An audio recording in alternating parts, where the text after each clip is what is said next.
दोस्तों, अगर बात करें रियल एस्टेट क्या होता है, व्हाट इज रियल एस्टेट, तो आप देखेंगे कि रियल एस्टेट शब्द का इस्तेमाल दो प्रमुख रूप से किया जाता है। एक रियल एस्टेट बिजनेस के तौर पे और दूसरा रियल एस्टेट इन्वेस्टमेंट के तौर पे। तो अब ऐसे में सवाल ये आता है कि वास्तव में रियल एस्टेट होता क्या है, ये कैसे काम करता है, ये कितने तरह का होता है। तो आज के इस वीडियो में मैं आपसे डिटेल में यही बात करने वाला हूँ कि रियल एस्टेट क्या होता है, रियल एस्टेट कितने प्रकार का होता है और रियल एस्टेट बिजनेस के तौर पे, रियल एस्टेट इन्वेस्टमेंट के तौर पे और रियल एस्टेट ओनरशिप के तौर पे किस तरीके से काम करता है। और वीडियो के अंत में मैं आपको रियल एस्टेट जुड़ी हुई एक बहुत ही इंटरेस्टिंग जानकारी भी दूंगा जिसे आपको जरूर जानना चाहिए। तो चलिए सबसे पहले ये समझते हैं कि रियल एस्टेट होता क्या है। तो दोस्तों, रियल एस्टेट को असली संपत्ति के रूप में जाना जाता है क्योंकि रियल एस्टेट जमीन से जुड़ा होता है और जमीन हम सभी के लिए एक असली संपत्ति है। वास्तव में जमीन के अलावा जो भी दूसरी संपत्ति है वो सभी जमीन की उत्पत्ति से ही संभव है। जैसे अगर बात करें किसी मकान की, बिल्डिंग की, घर की, दुकान की या फैक्ट्री की या किसी भी तरह के दूसरे प्रोडक्ट की भी, तो वो सभी आते हैं जमीन से ही। और इसलिए अगर जमीन की बात करें स्पेशली, तो जमीन एक रियल संपत्ति है, वास्तविक संपत्ति है, असली संपत्ति है। और इसीलिए जमीन से जुड़ी हुई जो भी संपत्ति है उन्हें हम रियल एस्टेट कहते हैं। रियल एस्टेट एक अंग्रेजी का शब्द है जिसका हिंदी अर्थ होता है जमीन, जायदाद या फिर अचल संपत्ति, जैसे कि खेती की जमीन या फिर ऐसे जमीन या प्लॉट जिसपे की घर या दुकान, इंडस्ट्री बनाए जाते हैं, या फिर कोई बना बनाया घर, दुकान, building, godown, factory, farm house, बंगला, अपार्टमेंट, फ्लैट या जो भी कहे जो जमीन से जुड़ी हुई चीजें हैं, संपत्ति हैं, वो सभी रियल एस्टेट के अंतर्गत ही आती है। तो इस तरह से सिंपली ये कहा जा सकता है कि रियल एस्टेट के अंतर्गत कोई भी खाली पड़ी हुई जमीन, खेती की जमीन या फिर किसी जमीन पर बनाए गए सभी तरह के घर, दुकान, office, school, hotel, factory, godown, जमीन से जुड़ी हुई सभी चीजें रियल एस्टेट के अंतर्गत आ जाती हैं। तो सिंपली अभी आपके मन में किसी भी तरह का कोई भी कंफ्यूजन नहीं होना चाहिए और आपको ये समझना चाहिए कि रियल एस्टेट का सीधा सा मतलब है जमीन, जायदाद और जमीन से जुड़ी हुई जो भी संपत्ति है, जैसे कि घर, दुकान, office, school, college, hotel, company, factory, godown या जो भी जमीन से जुड़ी हुई चीजें हैं वो सब कुछ रियल एस्टेट ही है। अब अगर बात करें रियल एस्टेट मुख्य रूप से कितने तरह के होते हैं, तो आप देखेंगे रियल एस्टेट मुख्य रूप से 5 प्रकार के होते हैं। सबसे पहला है जमीन यानी कि लैंड। आप देखेंगे कि जमीन भी अलग अलग तरीके के हो सकते हैं, जैसे कि खेती करने वाली जमीन, बंजर जमीन या फिर ऐसे ही खाली पड़ी हुई जमीन या फिर किसी भी तरह की कोई भी जमीन को हम रियल एस्टेट कह सकते हैं। अगर जमीन की कैटेगरी की बात की जाए तो जमीन की कैटेगरी भी बहुत सारी अलग तरह की होती है। जैसा हमने कहा, खेती वाली जमीन, बंजर जमीन, अनडेवलप्ड जमीन, डेवलप्ड जमीन या फिर किसी स्पेशल काम के लिए रिजर्व जमीन, जमीन का कोई छोटा टुकड़ा, बड़ा टुकड़ा या फिर कोई बड़े बड़े फार्म हाउसेस, ये सभी तरह के जो भी जमीन है, लैंड है, प्लॉट्स है, ये सब रियल एस्टेट के अंतर्गत आ जाते हैं। और इसके बाद दूसरी जो कैटेगरी है वो है रेसिडेंशियल रियल एस्टेट। हिंदी में कहे तो रहिवासी जमीन जायदाद यानी रेसिडेंशियल प्रॉपर्टी, जिसमें कि हम अपने परिवार के साथ रहते हैं, वहाँ पे हम कोई बिजनेस एक्टिविटी नहीं करते हैं।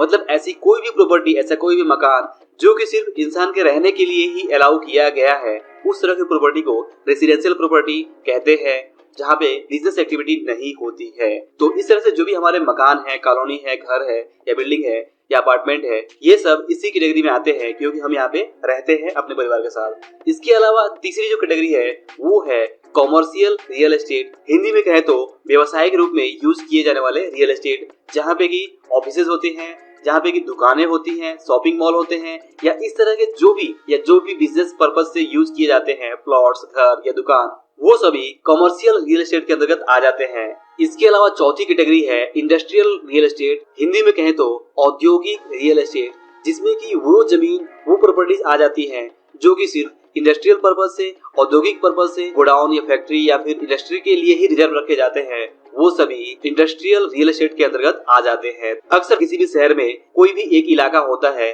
जो कि इंडस्ट्रियल पर्पज से रिजर्व कर दिया जाता है और वहाँ पे इंडस्ट्रियल उद्योग को डेवलप किया जाता है और इस तरह की जो भी प्रॉपर्टीज वहाँ पे बनाई जाती हैं वो इंडस्ट्रियल प्रॉपर्टीज होती है, इंडस्ट्रियल रियल एस्टेट होता है। इसके अलावा जो 5वीं टाइप की रियल एस्टेट है वो है गवर्नमेंट ऑन्ड रियल एस्टेट। मतलब कि जो ऐसी प्रॉपर्टीज है, जो ऐसी जमीनें हैं जो गवर्नमेंट अपने अंदर में रखती है, जैसे कि रोड हो गए या इस तरह की जो भी गवर्नमेंट की अपनी खुद की प्रॉपर्टीज है, जहाँ पे गवर्नमेंट अपने ऑफिसेज बनाती है, अपने गोडाउन बनाती है, अपने जो भी गवर्नमेंट पर्पज से जो ऑफिसेज, बिल्डिंगे या जमीनें यूज की जाती है, वो सभी गवर्नमेंट ऑन रियल एस्टेट होती हैं। तो दोस्तों, ये है 5 तरह के रियल एस्टेट, जो कि सबसे पहला है लैंड यानी जमीन से जुड़ी हुई रियल एस्टेट, दूसरा है रेसिडेंशियल रियल एस्टेट, तीसरा है कॉमर्शियल रियल एस्टेट, चौथा है इंडस्ट्रियल रियल एस्टेट और पांचवा है गवर्नमेंट ऑन रियल एस्टेट। अब अगर बात करें रियल एस्टेट एक बिजनेस के तौर पे, तो आप देखेंगे कि रियल एस्टेट अपने आप में बहुत ही बड़ा बिजनेस है और यहाँ पे जो वैल्यू होती है प्रॉपर्टीज की, जमीन की, घर की, दुकान की, वो बहुत ही ज्यादा होती है। और वास्तव में आप देखेंगे तो इंसान की 3 जरूरतें होती हैं। पहला है रोटी, दूसरा है कपड़ा, तीसरा है मकान। और ये तीनों ही जरूरतें जो पूरी होती है वो जमीन से ही जुड़ी होती है। जैसे कि अगर आपको रोटी यानी खाना भी चाहिए तो वो जमीन से ही आती है, खेती वाली जमीन से ही आती है। इसके अलावा अगर आपको घर चाहिए तो वो रेसिडेंशियल प्रॉपर्टी से आती है, जहाँ की आप घर बना के, कॉलोनी बना के रहते हैं। इसके अलावा अगर आपको कपड़े चाहिए तो वो भी जमीन से ही आते हैं। जमीन में ही कपास लगाए जाते हैं जो कि बाद में फैक्ट्री में जाते हैं और फैक्ट्री से कपड़े बनते हैं जो कि बाद में मार्केटिंग एंड सेल्स के थ्रू हमारे पास आता है। तो इस तरह से आप देखेंगे कि रियल एस्टेट अपने आप में बहुत ही बड़ा बिजनेस है और इस बिजनेस में बहुत सारे अलग अलग तरह के लोग जुड़े हुए हैं।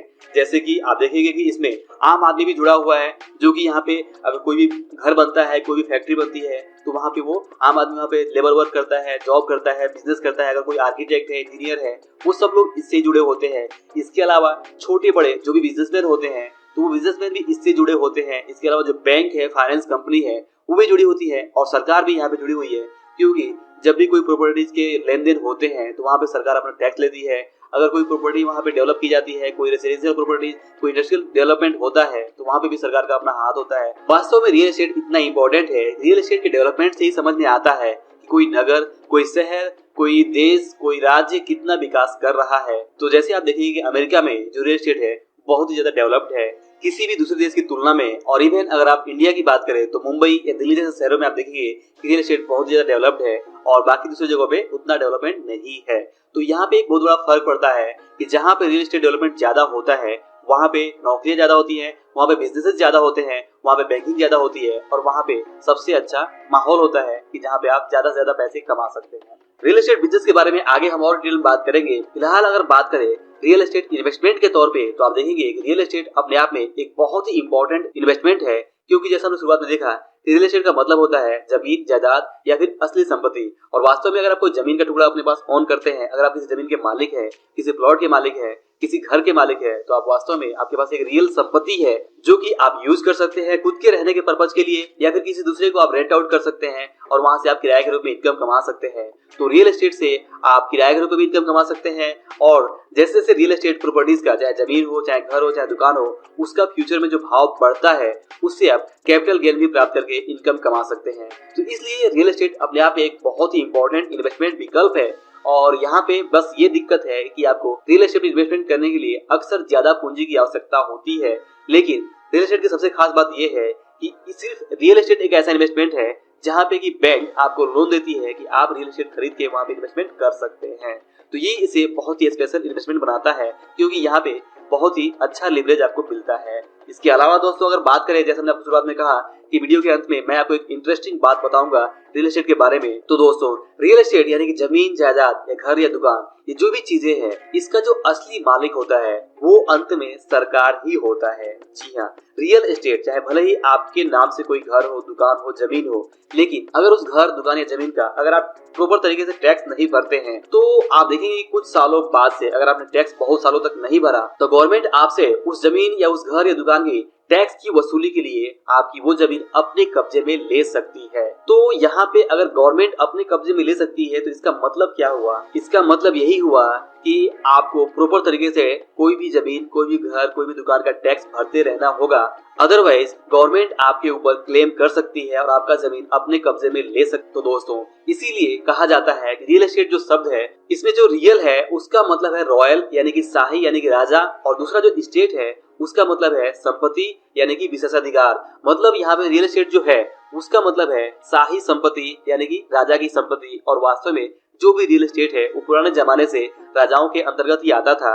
बाद में भले ही प्रजातंत्र या फिर डेमोक्रेसी के हिसाब से लोगों में डिवाइड कर दिया गया, बट अंत में आप देखेंगे कि आज भी, पुराने जमाने में भी और आज भी, अंत में जो सरकार है वही हर रियल एस्टेट की मालिक है। तो इस तरह से आप इस फैक्ट को जरूर ध्यान में रखें, क्योंकि ये बहुत ही इंटरेस्टिंग फैक्ट है जो अगर ध्यान में रखते हैं तो आप प्रॉपर तरीके से अपने टैक्स को भरते रहेंगे और आप उसके मालिक बने रहेंगे। तो दोस्तों आई होप कि आप इस वीडियो से समझ में आया होगा कि रियल एस्टेट क्या होता है और ये किस तरीके से काम करता है, इसमें कितने अलग तरह के रियल एस्टेट होते हैं। तो